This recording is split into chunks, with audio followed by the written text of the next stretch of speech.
Assalamualaikum warahmatullahi wabarakatuh. Perkenalkan, nama saya Ramanta Wijaya Kusuma, mahasiswa Ilmu Pemerintahan angkatan 2021.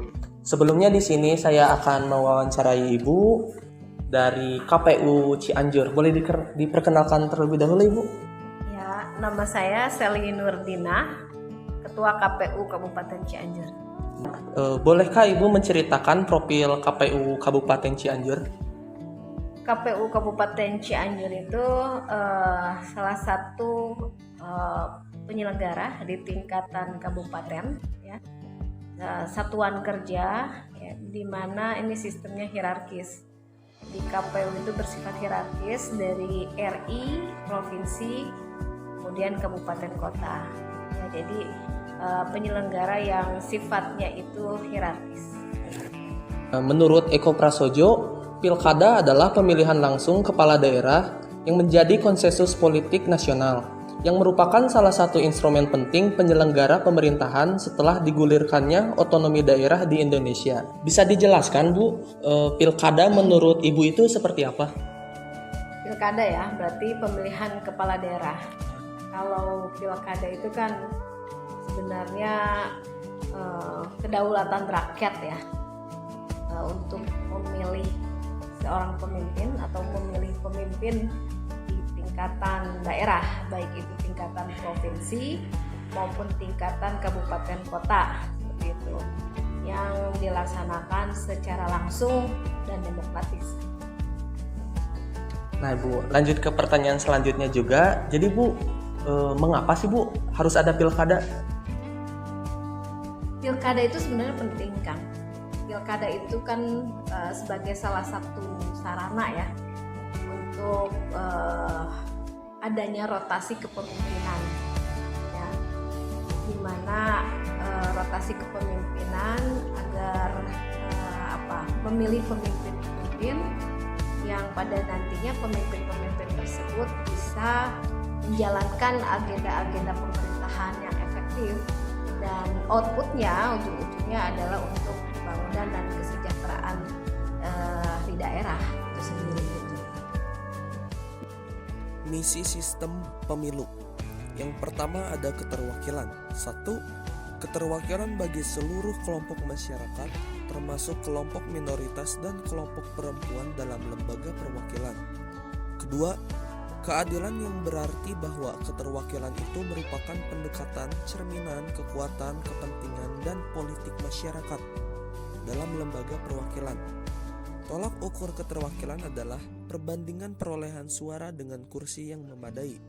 3. Seberapa jauh rakyat dapat mempengaruhi proses penentuan calon dan tingkatan jalinan hubungan antara pemilih dengan anggota lembaga perwakilan. Konsentrasi, agregasi beragam kepentingan masyarakat dan pandangan politik untuk memperoleh keputusan dan menghasilkan kemampuan bertindak satu pemerintahan.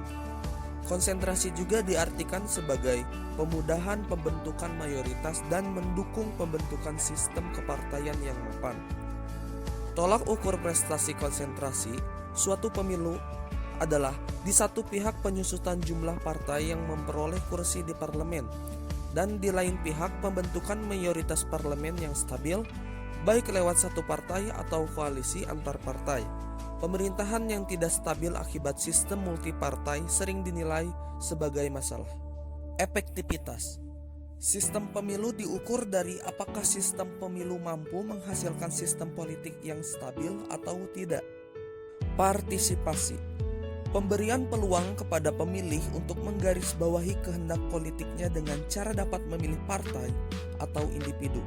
Konkretnya, hal ini berkaitan dengan alternatif sistem distrik pluralitas, mayoritas versus sistem proporsional, atau sistem proporsional berwakil banyak. Tolak ukur partisipasi adalah kemampuan suatu sistem pemilu dalam memberikan peluang kepada pemilih untuk memilih individu. Oleh karenanya, stelsel daftar tertutup atau stelsel daftar baku kerap dinilai sebagai masalah besar, mudah atau tidak rumit. Artinya pemilu dapat dilakukan oleh para pemilih rata-rata tanpa kesulitan yang berarti. Tidak rumit juga diartikan bahwa para pemilih mudah memahami dan mengkaji ulang terhadap suara yang telah diberikan. Terhadap hal ini yang sering jadi masalah adalah waktu penyelenggaraan pemilu antara serentak atau tidak serentak. Terakhir, legitimasi. Sejauh mana sistem pemilu dan hasil pemilu dapat diterima? Tolak ukur legitimasi adalah apakah suatu sistem pemilu itu dapat menyatukan atau malah memecah belah. Baik Ibu, lanjut. Bagaimana sistem pemilu DPRD di Kabupaten Cianjur mengenai instrumen teknis? Kalau peserta pemilu ya pemilihan umum ya, jadi harus bisa dibedakan juga antara pemilu dan pemilihan. Kalau untuk pemilu itu adalah pemilihan umum ya, kita memilih presiden, wakil presiden ya, eksekutifnya di pusat. Kemudian kita memilih legislatif, DPR, DPD RI, kemudian DPRD provinsi maupun DPRD kabupaten kota. Kemudian kalau untuk pilkada pemilihan ya, kita bilangnya pemilihan kepala daerah ya, itu untuk memilih pemimpin atau kepala daerah, baik itu di tingkatan provinsi yakni gubernur, wakil gubernur, maupun di tingkatan kabupaten kota yakni bupati dan wakil bupati, atau di tingkatan kota wali kota dan wakil wali kota. Kemudian kalau yang memiliki paling sedikit 20% kursi ya, 20% atau perolehan 25% perolehan suara sah nasional pada pemilu sebelumnya. Nah, kalau untuk pemilu ya, pemilihan umum berarti adalah peserta pemilunya adalah partai politik. Gitu, partai politik. Kemudian kalau DPD itu adalah perseorangan. DPD perseorangan. Perseorangan yang didukung minimal kalau di Kabupaten Cianjur sendiri ya, untuk di Provinsi Jawa Barat sendiri itu minimal punya dukungan paling sedikit 5.000 dukungan. 5.000 suara berarti Bu? Ya, sekaligus kita sosialisasikan. Oh iya Ibu. Ya, kalau untuk jumlah kursi DPRD khususnya di Kabupaten Cianjur ya, berdasarkan peraturan KPU RI yang baru terbit kemarin ya, di PKPU 6 tahun 2023 lampiran ketiga, tepatnya di halaman 42 kalau tidak salah itu, untuk alokasi kursi DPRD Kabupaten Cianjur itu 50 kursi. 50 kursi. Ya, karena aturannya adalah kalau sesuai Undang-Undang 7 2017, kalau daerah ya yang dengan jumlah penduduknya itu 1 juta sampai dengan 3 juta itu memperoleh kursi 50 kursi untuk anggota DPRD kabupaten kotanya. Karena Cianjur itu penduduknya 2,4 juta, nah ini harus dijelaskan juga kan, 2,4 juta berarti kan di antara 1 sampai 3 juta. Berarti dalam hal ini Cianjur memperoleh 50 kursi untuk DPRD Cianjur, DPRD kabupatennya. Partisipasi politik Cianjur, terutama dalam hal partisipasi konvensional, apakah sudah baik atau masih? Kalau pemilih ya kan, alhamdulillah kita juga pada saat pilkada kemarin ya kan, kita pun meningkat untuk partisipasi secara kuantitas. Kita dari 2015 kemarin untuk pemilihan kepala daerah hanya di 56,9%, tapi di pilkada 2020 kemarin kita hampir kurang lebih di 67,5%. Meningkat ya Bu? Ya, jadi ada peningkatan untuk pilkada 2020. Jadi kalau secara kuantitas saja bisa dilihat dari peningkatan persentase, berarti kan ada peningkatan. Ya, dan mudah-mudahan peningkatan persentase secara kuantitas itu dibarengi juga secara kualitas. Berdasarkan PKPU 6 2023 kemarin ya, KPU RI pada tanggal 6 Februari 2023 sudah menetapkan bahwa bahwa KPU RI menetapkan Kabupaten Cianjur ini khususnya punya 6 dapil. Yang sebelumnya 5 dapil. nambah 1 ya Bu? Ya seperti itu. Ya mekanismenya kan kalau kewenangan kita adalah mengusulkan 3 rancangan kepada KPU RI. Namun kewenangan untuk menetapkan salah satu dari 3 usulan rancangan yang kita usulkan kepada KPU RI melalui KPU provinsi itu ditetapkan yang 6 dapil oleh KPU RI melalui keputusan KPU RI yang melalui peraturan KPU RI yang sebelumnya ini dikonsultasikan terlebih dahulu melalui rapat dengar pendapat oleh DPR RI melalui Komisi 2 di DPR RI. Jadi ada 6 dapil. Jadi sebelumnya 5 tambah jadi 1. 6. Jadi ini juga sebagai sarana sosialisasi nih Ya, betul ya. kepada para calon nanti yang akan berkontestasi bahwa kita tidak di 5 dapil lagi, kita ada di 6 dapil gitu. Cianjur 1 sampai Cianjur 6. Kalau Cianjur 1 itu meliputi Kecamatan Cilaku, kemudian Karangtengah dan Cianjur. Oh, berarti ada 3 ya Bu? Ya, 3 kecamatan. Itu ada 9 kursi untuk alokasi kursinya. Cianjur 2 itu di wilayah Cugenang, Gekbrong, Warung Kondang, Gekbrong, kemudian Cibeber. Dan itu punya alokasi 8 kursi. Kemudian Cianjur 3, Pacet, Cipanas, Sukaresmi, dan Cikalongkulon. 4 itu ya? Ya, 4 kecamatan dan itu punya alokasi 9 kursi. 9 kursi juga. Kemudian Cianjur 4 di wilayah Mande, Ujung Pucung, Sukaluyu, kemudian Ciranjang dan Horwangi. Kemudian untuk Berapa kursi Bu?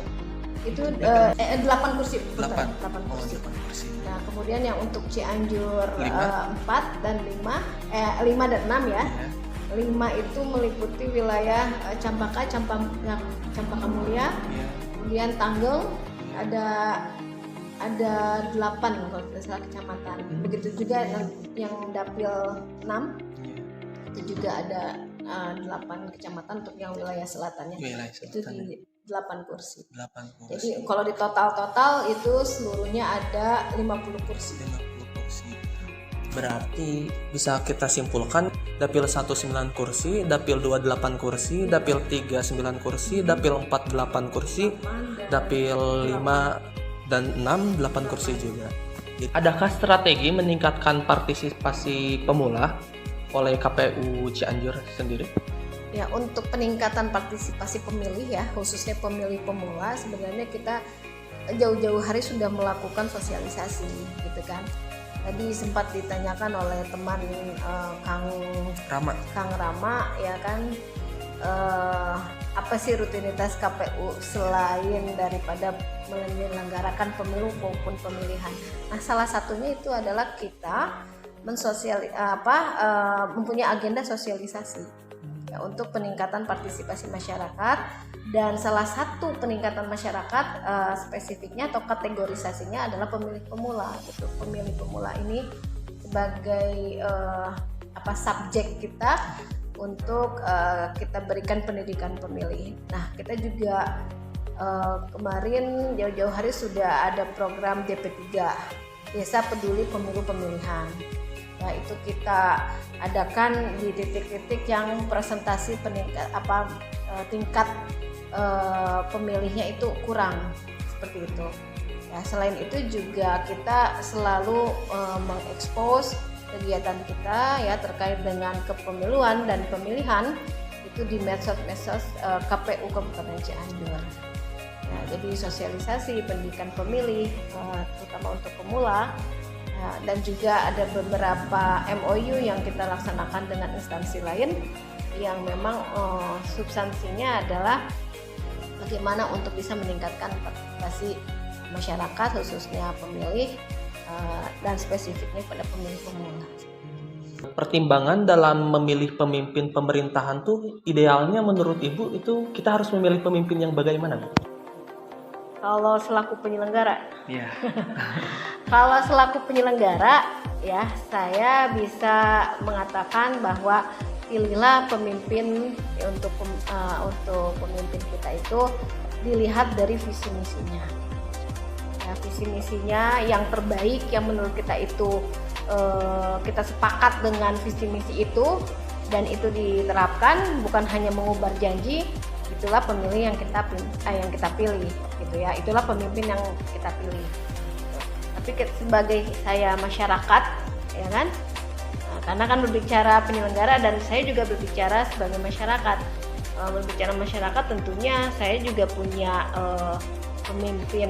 gambaran pemimpin yang ideal, yang bisa memimpin rakyatnya gitu ya, memimpin daerahnya dengan adil gitu kan. Kemudian juga bisa mensejahterakan rakyat seperti itu.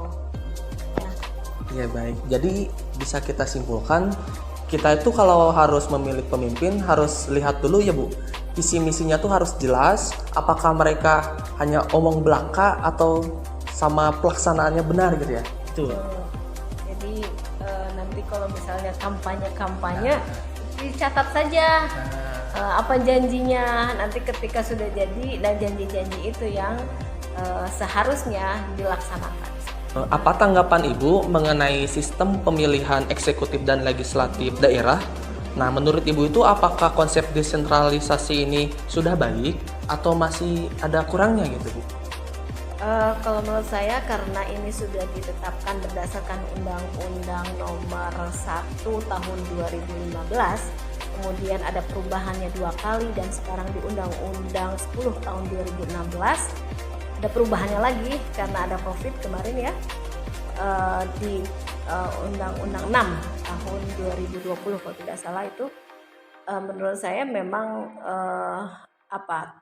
memilih pemimpin daerah yang langsung secara demokratis sampai dengan saat itu, karena itu pilihan rakyat dan sudah dituangkan dalam sebuah regulasi, itulah yang dirasa saat ini sudah baik ya, dan itu yang perlu dilaksanakan, yang harus dilaksanakan, karena kesepakatan itulah yang tertuang dalam regulasi sampai dengan saat ini. Baik Ibu, mungkin ya, ini ada pertanyaan tambahan. Banyak juga Bu yang penasaran, kalau terkait penyelenggara KPU sendiri, apakah memilih atau tidak Bu? KPU punya hak pilih.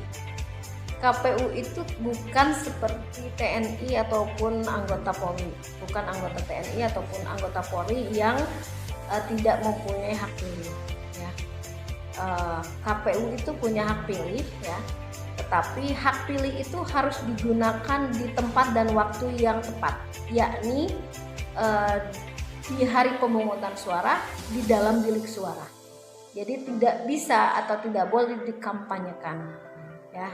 Jadi saya sebagai penyelenggara masih bisa memilih, gitu. Tetapi pilihan saya tidak boleh diumbar atau dikemukakan ataupun dikampanyekan. Saya akan tuangkan di bilik suara pada hari pemungutan suara.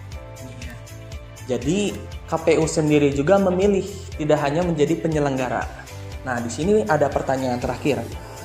Pesan untuk pemilu dan pilkada 2024 nanti apa Bu? Ya, untuk pemilu dan pilkada 2024 karena memang waktu yang beririsan ya. Pemilu itu dilaksanakan hari Rabu tanggal 14 Februari 2024 dan pemilihan kepala daerah itu tanggal 27 November tahun 2024 mendatang. Maka pesannya adalah ya jangan lupa memberikan hak suara kita ya untuk memilih pemimpin-pemimpin yang bisa berlaku adil, kemudian bisa mensejahterakan rakyat. Kita pilih melalui visi misinya ya, nanti di bilik suara di TPS masing-masing ya, sesuai dengan DPT-nya ada di mana gitu kan. Nah, mudah-mudahan pemilu 2024 maupun pilkada 2024 menjadi pemilu yang berkualitas dan tentunya juga berintegritas. Pemilu yang berkualitas dan berintegritas dasarnya harus juga dilaksanakan oleh didukung oleh komponen-komponen, ya ini misalkan saya sebagai penyelenggara, ya kami sebagai penyelenggara, Kang Rama sebagai pemilih, dan ada peserta. Nah, semua komponen itu, semua masyarakat juga harus tentunya berintegritas sehingga mewujudkan pemilu yang benar-benar berkualitas dan berintegritas, nanti kedepannya melahirkan pemimpin-pemimpin yang berintegritas juga dan kualitas. Baik, mungkin cukup sekian saja pertanyaan yang sudah tadi saya tanyakan dan sudah Ibu jawab. Cukup sekian dan mohon maaf bila ada kesalahan. Wassalamualaikum warahmatullahi wabarakatuh. Waalaikumsalam.